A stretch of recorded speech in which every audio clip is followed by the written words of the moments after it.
Hello there. All right, so The Secret Garden, chapter 24, called Let Them Laugh.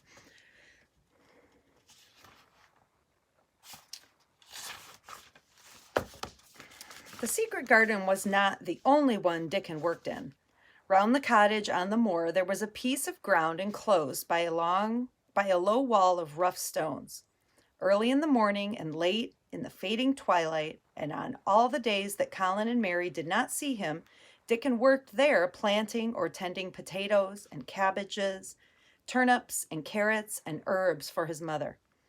In the company of his creatures, he did wonders there, and was never tired of doing them, it seemed. While he dug or weeded, he whistled or sang bits of Yorkshire moor songs, or talked to Soot or Captain, or the brothers and sisters he had taught to help him.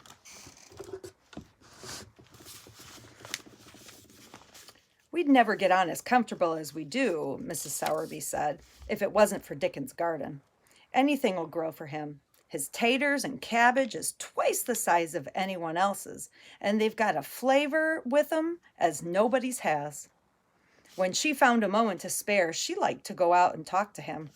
After supper, there was still a long, clear twilight to work in, and that was her quiet time. She could sit upon the low, rough wall and look on and hear stories of the day. She loved this time.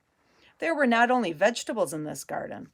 Dickon had bought penny packages of flower seeds now and then and sown bright, sweet-scented things among gooseberry bushes and even cabbages, and he grew borders of mignonette and pinks and pansies and things whose seeds he could save year after year, or whose roots would bloom each spring and spread in time into fine clumps.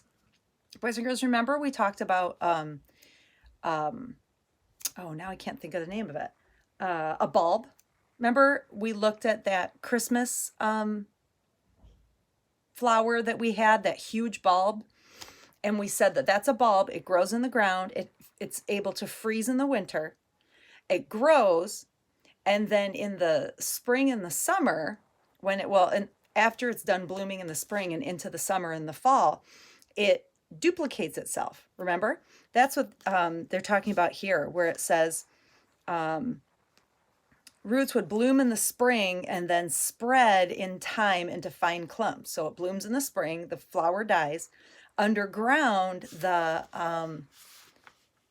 bulb, it's almost like it splits into two, but really what it does is it's almost like it duplicates itself. And remember we had talked about how if you dig them up, you could separate the bulbs, and now instead of one bulb, you've got two. The next year, instead of two, you've got four. You can do that, but it's a lot of work. But anyways, that's what he's talking about, and we've talked about that before too. The low wall was one of the prettiest things in Yorkshire, because he had tucked moorland foxglove into every crevice until only here and there were glimpses of the stone to be seen. All a chap's got to do to make 'em thrive, Mother, he would say, is to be friends with 'em for sure. They're just like the creatures. If they're thirsty, give 'em a drink. If they're hungry, give 'em a bit of food. If they want to live same as we do, they want to live the same as we do. If they died, I should feel as if I'd been a bad lad and somehow treated them heartless. It was in these twilight hours that Mrs. Sowerby heard all that happened at Misselthwaite Manor. At first, she was only told that Mr. Colin had taken a fancy to going out on the grounds with Miss Mary, and that it was good for him. But it was not long before it was agreed between the two children that Dickon's mother might come into the secret. Somehow it was not doubted that she was safe for sure. So one beautiful, still evening, Dickon told the whole story, with all the thrilling details of the buried key and the robin and the gray haze which had seemed like deadness, and the secret Mistress Mary had planned never to reveal, the coming of Dickon and how it had been told to him, and the doubt of Mr. Colin, and the final drama of his introduction to the hidden domain, combined with the incident of Ben Weatherstaff's angry face peering over the wall and Mr. Collins' sudden indignant strength. Remember indignant? Like, kind of like being angry and persistent and obstinate at the same time. This all made Mrs. Sowerby's nice-looking face quite change with color several times. "My word," she said, "it was a good thing that little lass came to the manor. It's been the making o' her and the saving o' him, standing on his feet, and us all thinking he was a poor half-witted lad with not a straight bone in him." She asked a great many questions, and her blue eyes were full of deep thinking. This is a mama who loves her boy, isn't it? "What do they make of it at the manor, him being so well cheerful and never complaining?" she inquired.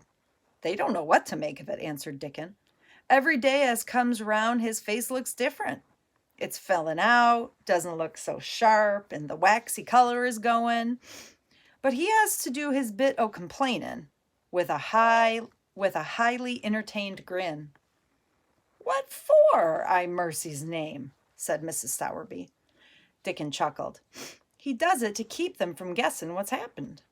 If the doctor knew he found out that he could stand on his feet, he'd likely write and tell Mr. Craven. Mr. Collins saving the secret to tell him himself. He's going to practice his magic on his legs every day till his father comes back, and then he's going to march into his room and show him he's as straight as other lads.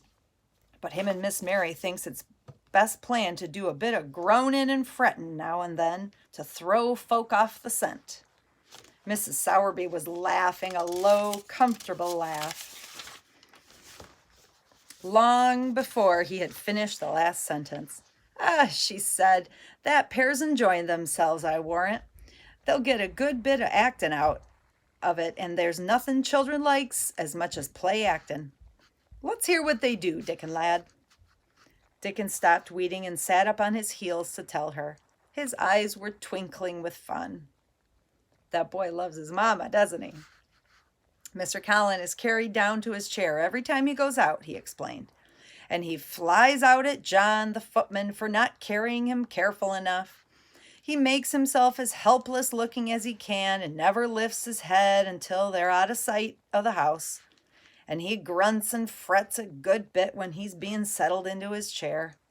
Him and Miss Mary's both got to enjoying it, and when he groans and complains, she'll say, 'Poor Colin, does it hurt you so much? Are you so weak as that, poor Colin?' But the trouble is that sometimes they can scarce keep from bursting out laughing. When we get safe into the garden, they laugh till we've no breath left to laugh with. And they have to stuff their faces into Mr. Collins' cushions to keep the gardeners from hearing, if any of 'em's about." "The more they laugh, the better for 'em," said Mrs. Sowerby, still laughing herself. "Good, healthy child's laughing's better than any pills any day of the year. That pair'll plump up for sure." "They are plumping up," said Dickon. "They're that hungry they don't know how to get enough to eat without making 'em talk. Mr. Collins says that if he keeps sending for more food, they won't believe he's an invalid at all. Miss Mary says she'll let him eat her share, but he says that if she goes hungry, she'll get thin and they mun both get fat at once." Mrs. Sowerby laughed so heartily at the revelation of this difficulty that she quite rocked back and forward in her blue cloak, and Dickon laughed with her. "I'll tell thee what, lad," Mrs. Sowerby said when she could speak. "I've thought of a way to help 'em. When thou goes to 'em in the mornings, thou shalt take a pail of good new milk, and I'll bake 'em a crusty cottage loaf, or some buns with currants in 'em, same as you children like. Nothing so good as fresh milk and bread. Then they can take off the edges of their hunger while they're in their garden, and the fine food they get indoors 'ud polish off the corners." "Oh, mother," said Dickon admiringly, "what a wonder thou art. Thou always sees a way out of things.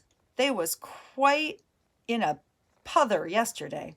They didn't see how they was to manage without ordering up some food. They felt that empty inside. Their two young'uns grown fast, and health's coming back to both of 'em. Children like that feels like young wolves, and the fresh food and blood. Okay, wait. Children like that feels like young wolves, and food's flesh and blood to them, said Mrs. Sowerby. So she's saying that they're just as hungry as wolves. Then she smiled at Dickon's own curving smile. But they're enjoying themselves for sure, she said. She was quite right. The comfortable, wonderful mother creature. She had never been more so than when she said their play actin' would be their joy. Colin and Mary found it one of their most thrilling sources of entertainment. The idea of protecting themselves from suspicion had been unconsciously suggested to them first by the puzzled nurse and then by Dr. Craven himself. Your appetite's improving very much, Mr. Colin, the nurse said one day. You used to eat nothing, and so many things disagreed with you. Nothing disagrees with me now, replied Colin. And then, seeing the nurse looking at him curiously, he suddenly remembered that perhaps he ought not to appear just too well just yet. At least things don't so often disagree with me. It's the fresh air. Perhaps it is, said the nurse, still looking at him with a mystified expression. But I must talk to Dr. Craven about it. How she stared at you, said Mary when she went away, as if she thought there must be something to find out. I won't have her finding out things, said Colin. No one must find out yet. When Dr. Craven came that morning, he seemed puzzled also. He asked a number of questions, to Colin's great annoyance. You stay out in the garden a great deal, he suggested. Where do you go? Colin put on his favorite air of dignified indifference to opinion. So that means he kind of started to pretend that whole Raja thing, like, oh, nowhere, I don't go anywhere. So it's a dignified indifference, like, it's no big deal, don't worry about it. I will not let anyone know where I go, he answered. I go to a place I like. Everyone has orders to keep out of the way. I won't be watched and stared at. You know that. You seem to be out all day, but I do not think it has done you any harm. I do not think so. The nurse says that you eat much more than you ever have done before. Perhaps, said Colin, prompted by a surprise inspiration. Perhaps it's an unnatural appetite. I do not think so, as your food seems to agree with you, said Dr. Craven. You're gaining flesh rapidly and your color is better. Perhaps I am bloated and feverish. That means like his belly's not agreeing with the food and he's getting like a fat belly, but only because it's upset. And feverish, said Colin, assuming a discouraging air of gloom. People who are not going to live are often different. Dr. Craven shook his head. He was holding Colin's wrist, and he pushed up his sleeve and felt his arm. You are not feverish, he said thoughtfully, and such flesh as you have gained is healthy. If you can keep this up, my boy, you need not talk of dying. Your father will be happy to hear of this remarkable improvement. I won't have him told, Colin broke forth fiercely. It will only disappoint him if I get worse again, and I may get worse this very night. I might have a raging fever. I feel as if I might be beginning to have one now. I don't even have letters written to my father. I won't have letters written to my father. I won't. You are making me angry, and you know that is bad for me. I feel hot already. I hate being written about and being talked over as much as I hate being stared at. Hush, my boy, Dr. Craven soothed him. Nothing shall be written without your permission. You are too sensitive about things. You must not undo the good which has been done. He said no more about writing to Mr. Craven, and when he saw the nurse, he privately warned her that such a possibility must not be mentioned to the patient. The boy is extraordinarily better, he said. His advance seems almost abnormal. But of course,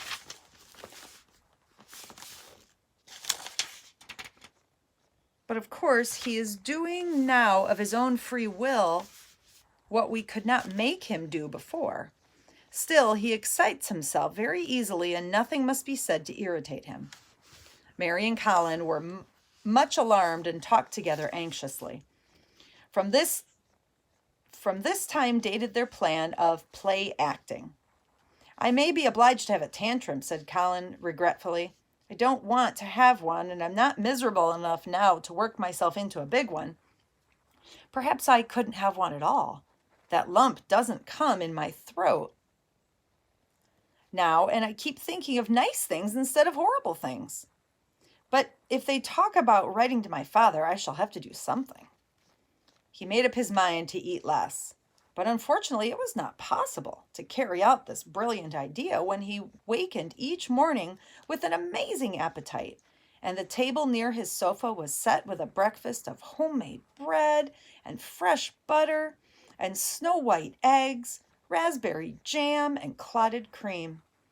Mary always breakfasted with him, and when they found themselves at the table, particularly if there were delicate slices of sizzling ham sending forth tempting odors from under the hot silver cover, they would look into each other's eyes in desperation. I think we shall have to eat it all this morning, Mary, Colin always ended up saying. We can send some of the lunch and a great deal of the dinner back. But they never found that they could send anything away, and the highly polished condition of the empty plates returned to the pantry awakened much comment.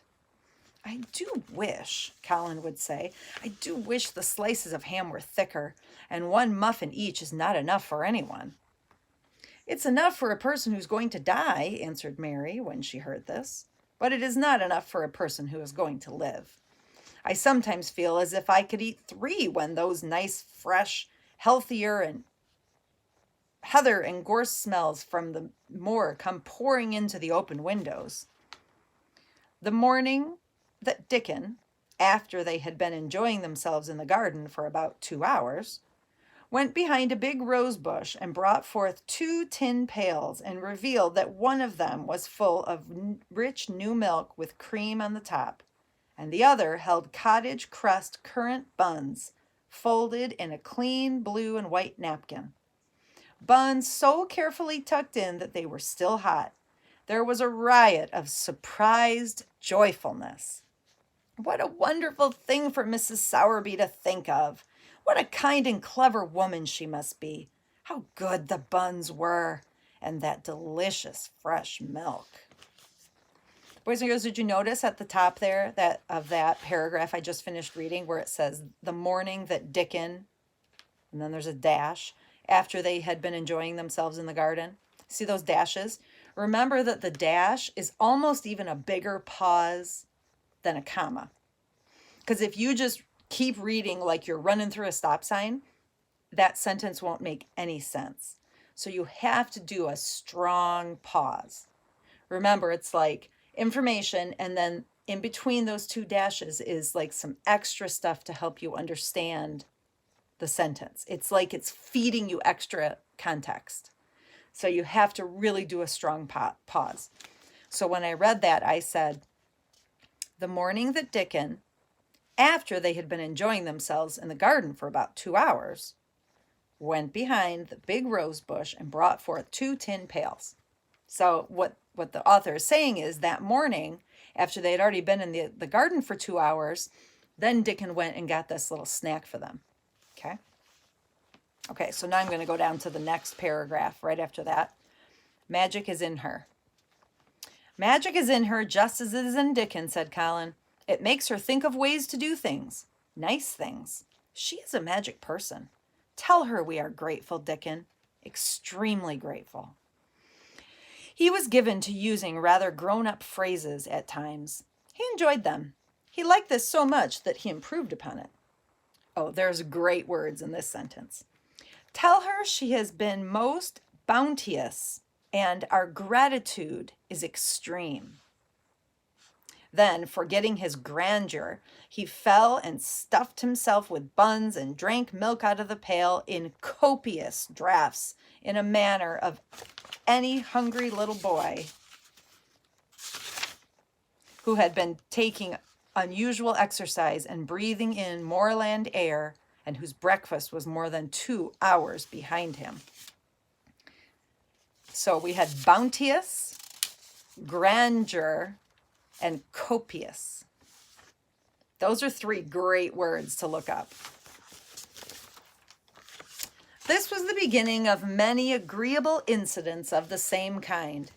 They actually awoke to the fact that as Mrs. Sowerby had 14 people to provide food for, and she might not even have enough to satisfy. They eventually woke to that Mrs. Sowerby had 14 people to provide food for. She might not have enough extra to satisfy 2 extra appetites every day. So they asked her to let them send some of their shillings to buy things. Dickon made the stimulating discovery that in the wood in the park outside the garden where Mary had first found him, piping to the wild creatures, there was a deep little hollow where you could build a sort of tiny oven with stones and roast potatoes and eggs in it.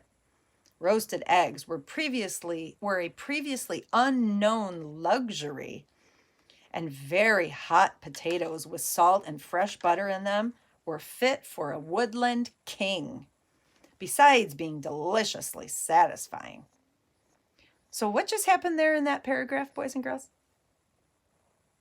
So it says Dickon made a stimulating discovery at the top of that paragraph. So he noticed that there was maybe like a tree where most of the tree had fallen down and there's space in the wood. And that if you kind of put in some stones and rocks, you could almost make yourself a little oven if you heated it up. And so Dickon brought in some of the potatoes that he was growing, and then brought in some eggs, because I bet Mrs. Sowerby has chickens. And then they cooked their own food in this like pretend little, I mean, not pretend, because they were able to actually get it hot. So now they're solving their own problem. They've got Mrs. Sowerby helping them, and now they have created almost like their own little oven in a little hollowed out tree with a bunch of stones and rocks.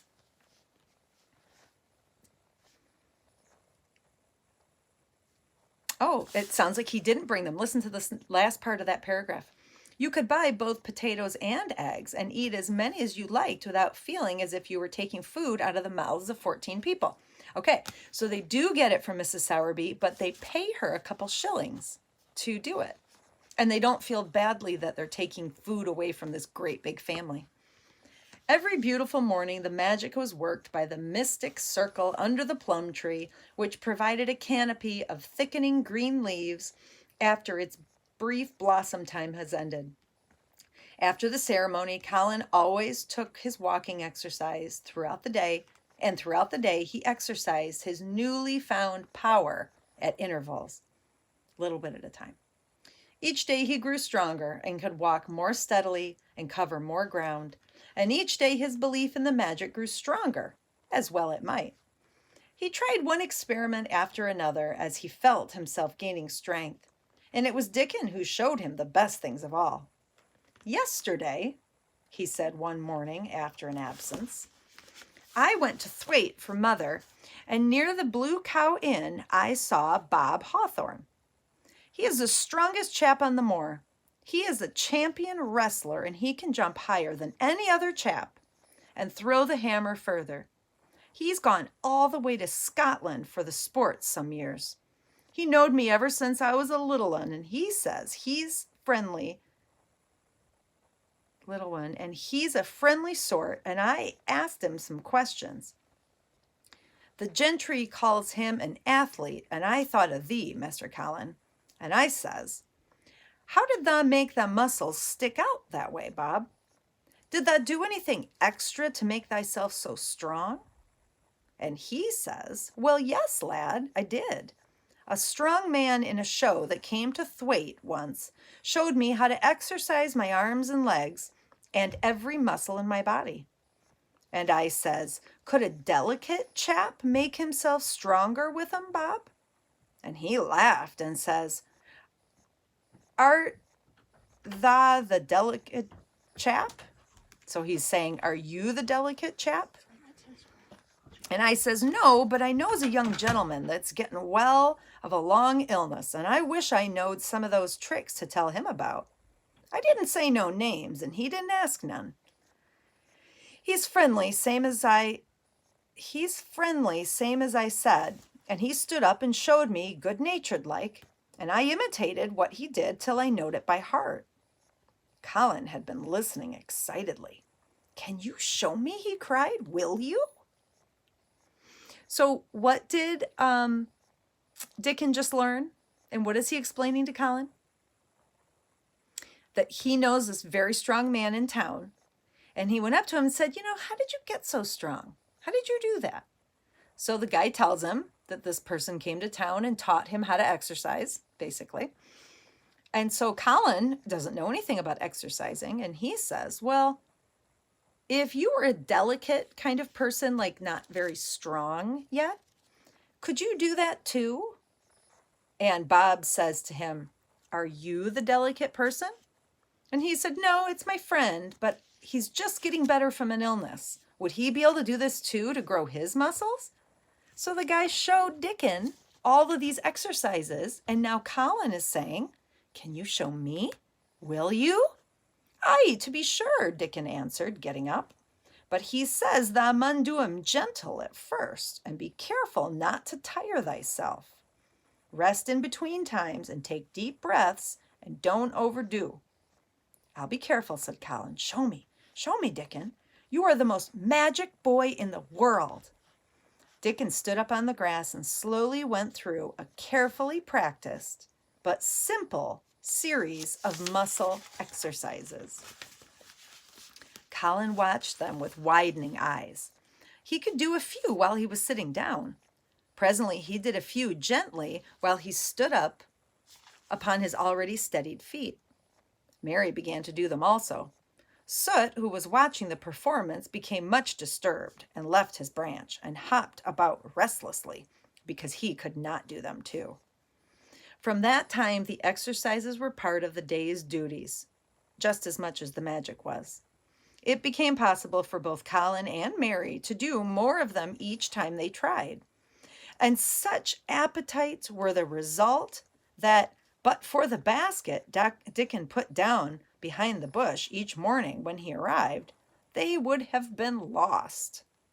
So they would have been starving if it wasn't for that. But the little oven in the hollow and Mrs. Sowerby's bounties were so satisfying that Mrs. Medlock and the nurse and Dr. Craven became mystified again. You can trifle with your breakfast and seem to disdain your dinner if you are full to the brim of roasted eggs and potatoes and richly frothed new milk and oat cakes and buns and heather honey and clotted cream. They are eating next to nothing, said the nurse. They'll die of starvation if they can't be persuaded to take some nourishment. And yet, see how they look? Look, exclaimed Mrs. Medlock indignantly. Remember, indignantly? I am moithering to death with them. They're a pair of young Satans, bursting their jackets one day, and the next turning up their noses at the best meals cook can tempt them with. Not a mouthful of that lovely young fowl and bread sauce did they set a fork into yesterday. And the poor woman fair invented a pudding for them. And back it's sent. She almost cried. She's afraid she'll be blamed if they starve themselves into their graves. Dr. Craven came and looked at Colin long and carefully. He wore an extremely worried expression when the nurse talked with him and showed him the almost untouched tray of breakfast that she saved for him to look at. But it was even more worried when he sat down by Colin's sofa and examined him. He had been called to London on business and had not seen the boy for nearly 2 weeks. When young things begin to gain health, they gain it rapidly. the waxen tinge that left Colin's skin, and the warm rose showed through it. So his skin is starting to turn the right color. His beautiful eyes were clear, and the hollows under them and in his cheeks and temples had filled out. His once dark, heavy locks had begun to look as if they sprang healthy from his forehead, his hair, and were soft and warm with life. His lips were fuller and a normal color, and in fact, as an imitation of a boy who was a confirmed invalid, he was a disgraceful sight, because he's disgraceful because he doesn't look sick. And of course, everybody thinks he's sick. So it's like he's doing a bad job of being sick. Does that make sense? I'm sorry to hear that you do not eat anything, he said. That will not do. You will lose all you have gained, and you have gained amazingly. You ate so well a short time ago. I told you it was an unnatural appetite, answered Colin. Mary was sitting on her stool nearby, and she suddenly made a very queer sound when she tried so violently to repress that she ended up almost choking. So what's she doing? Trying really hard not to laugh. Have you ever had that happen? Jacob's been doing that when he's naughty and he does something he's not supposed to, and I'm yelling at him, and he takes something and he covers his mouth because he knows that if I see him smile or laugh, he's going to get in even more trouble. And then when he does that and I can still see his eyes are smiling, then it makes me laugh. And then I get even madder. I told you it was an unnatural appetite, answered Colin. Oh, sorry, I already read that. So Mary almost choked. She was trying not to laugh. What's the matter? Said Dr. Craven, turning to look at her. Mary became quite severe in her manner. It was something between a sneeze and a cough, she replied with reproachful dignity, and it got in my throat. So she's trying to be a snot. But, she said afterward to Colin, I couldn't stop myself. I just burst out because all at once I couldn't help remembering the last big potato you ate and the way your mouth stretched when you bit through that thick, lovely crust with jam and clotted cream on it. Is there any way in which those children can get food secretly? Dr. Craven inquired of Mrs. Medlock. There's no way unless they dig it out of the earth or pick it off of the trees, Mrs. Medlock answered. They stay out in the grounds all day and see no one but each other. And if they want anything different to eat from what's sent up to them, they need only ask for it. Well, said Dr. Craven, so long as going without food agrees with them, we need not disturb ourselves. The boy is a new creature. So is the girl, said Mrs. Medlock. She's begun to be downright pretty since she's filled out and lost her ugly little sour look. Her hair's grown thick and healthy looking, and she's got a bright color. The glummest, ill-natured little thing she used to be, and now her and Mr. Colin laugh together like a pair of crazy young ones. Perhaps they're growing fat on that. Perhaps they are, said Dr. Craven. Let 'em laugh. That was a long one. We are so close, boys and girls, to the end. You'll love the end. Okay, so work on your comprehension questions. If you have a question about them, you can always look back in the story. And I'll see you soon. Bye.